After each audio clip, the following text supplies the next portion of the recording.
This is a lesson for the third grade Spanish class on how to check out books in Spanish.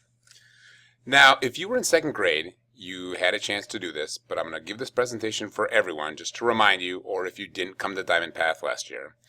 And in the Spanish room, we have books that you can check out and take home to practice Spanish.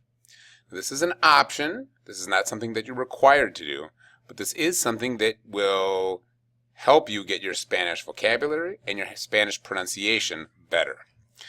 And these books that you can check out, you actually don't have to check them out like you do in a library or in the library in the school. I'm just going to let you take them, and I'm going to trust that you're going to return them as soon as you're finished.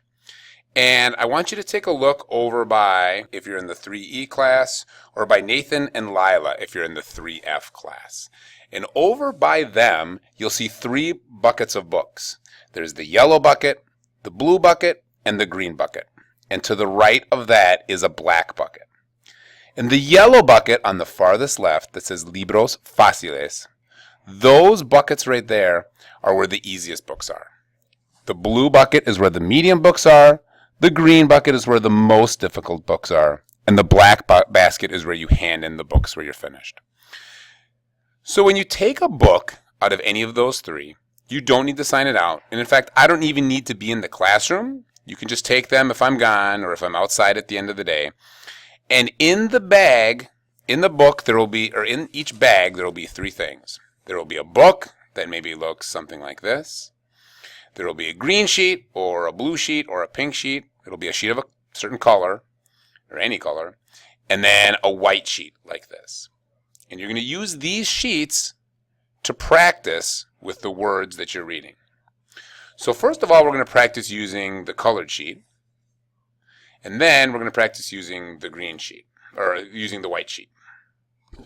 So on this sheet, you're gonna be filling out this sheet before you hand in the book. And here where it says Nombre de Estudiante, you're going to write your name. So here I'm going to write, I usually pick one student from a class, but there's a bunch of classes. So I'm going to make up a student. I'm going to make Tom. And Tom is going to be in Mrs. Cates' class. So class A is your teacher's name. And Nombre de Libro, you're going to write the title of the book in Spanish. Well, I know that this one was a book about los pájaros, so I'm going to write that in here. Los pájaros. And here, for fecha, you're going to write the date. So the date that you are going to be watching, that you're reading this book is 10/2/15.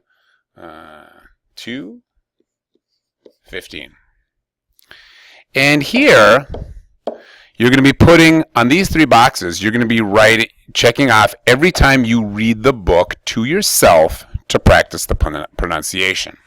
So if you're going to do this, you need to have either somebody in your house that can read the book to you in Spanish and you can repeat them, or you're going to need to have an internet at your house and go to the Spanish Moodle page.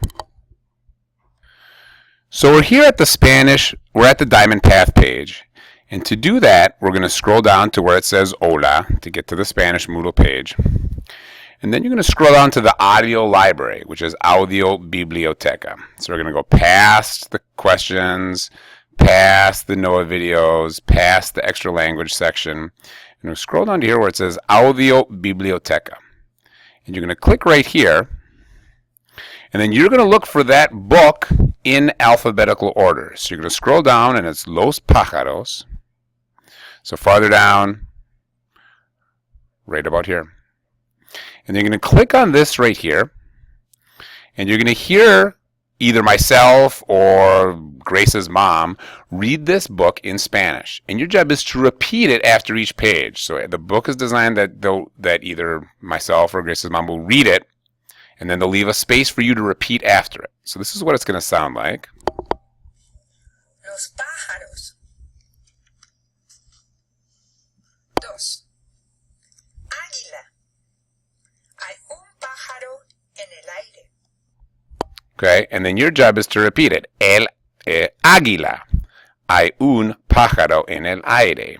Okay, let's even go right here. Okay, and then we'll go to the next one. And then she'll read this one right here.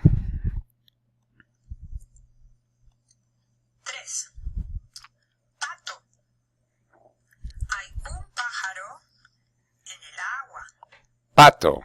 Hay un pájaro en el agua. So your job is to read this book with the computer, repeating it 3 times to yourself. And after you've read it 3 times to yourself, you're going to check off right here, or you can put a check or an X or just fill in the blank, fill in the square. Okay? Then, after you've read it to yourself 3 times, you're going to read it to 3 different people. And they're going to sign it. So Tom read it to his sister Tracy, so she signed it right there. And then he read it to his brother Tim, right here. And he really wanted to read it to his other brother, but he couldn't. Because you need to read it to at least 1 adult. And you can read it to 1 adult, or 2 adults, or 3 adults, or 1 adult 3 times, but it has to be at least 1 adult. So they're going to sign it right there. So what's the total number of times that Tom has read this book? The total number of times he's read this book. Show me your fingers right now. How many total times has he read this book in Spanish? Well, it's not 3. He's read it 1, 2, 3 to himself, 4, 5, 6 to 3 other people. So if you're reading it, you're going to read it 6 times, not 3. You're going to read it 6 times, so you'll get pretty good at saying this word. When you're finished, you're going to put this sheet, and if you didn't do this other sheet, you can put the white sheet back in the bag, put them both in the bag along with the book, and then put it in my black basket that's on that right-hand side that says entregar, by the yellow basket and the green basket and the blue basket. And that's how you do the pink sheets or the colored sheets.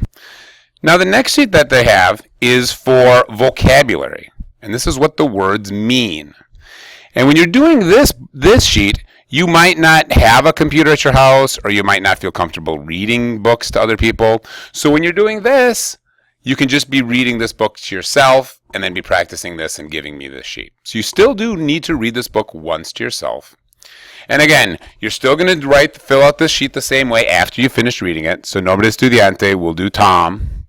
And Tom is in the clase de Señora Kate's. So we'll put Kate's right there. And here, you're going to put the name of the book. So Los Pájaros. And then you're going to put today's date. And today's date is 10/2/15. And after you've read the book 3 times, or after you read the book 1 time, you're going to put 3 words in Spanish that you think you figured out what they mean from the text. So here's one right here. This is Pingüino. And the picture right here.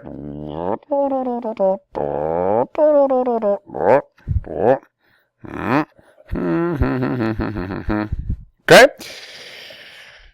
So here you're going to write the words in Spanish, and here you're going to draw a picture of them.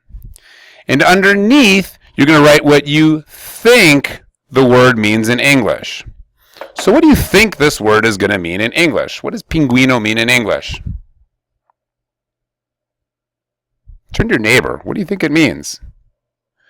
It means penguin. So here, you're going to write the word in English underneath right there. Now, is it okay if this word is spelled wrong? Like maybe you think penguin is spelled like this. Sure, just do your best spelling. I'm really good at reading what kids are trying to guess on their spelling. And in fact, is it okay if this word is wrong? It is. It's okay if you're doing your best guess and you're not totally close. I don't want you to try to look these words up on the internet or on Google Translate. I really want you to use your head and figure out what this word means. And how can you figure out what this word means? What is one of the ways that you can figure out what this word means? How did you know that this word was penguin? Well, one of the ways you can figure out was pingüino. That kind of looks like penguin in English. Another way is this picture. This picture kind of looks like a picture of a penguin. I'm not a great artist, but it kind of looks like a picture of a penguin. So sometimes when you're reading it, you can use the word, and sometimes you can use the picture, and sometimes you can use both to try to figure out what they mean in English. And even if you're wrong, even if you're doing your best guessing, the fact that you're trying to figure these out on your head, you'll get better at this the more you do it. And the more you do it, the better your vocabulary will become. So I really honestly don't want you to worry about getting this word right here, trying to get that correct or looking it up. That's not really the point. The point is really for you to read these books, feel comfortable figuring out what they mean, and then writing these sheets and handing them in. The same thing, when you're done, you're going to hand in both of the sheets, even if you've only done one sheet, and then put it back in the bag, and put the bag back in the black basket. And for every book you read, outside in the hallway there's a chart, and there's a chart that says tercer grado, and that's you guys. And for every book you read, here's Tom, I'll put a sticker out there. And it might be a smiley face sticker, or it might be like a sticker that has a sticker of a book on it. And I'll put a sticker out there. And you can see who has the most because they'll have a lot of stickers. And sometimes people say, well, can I do both sheets? Can I do this sheet right here, this green sheet, and the white sheet? You certainly can. I'm only going to count them for one book, but if you do, I'll give you a star sticker. So the people who have star stickers out in the hallway have done both sheets in the book. So you can kind of see that. And you can actually do this for extra credit. This counts as active participation. So we've already talked about using the Moodle page to answer questions. And we've already talked about it for doing Duolingo lessons.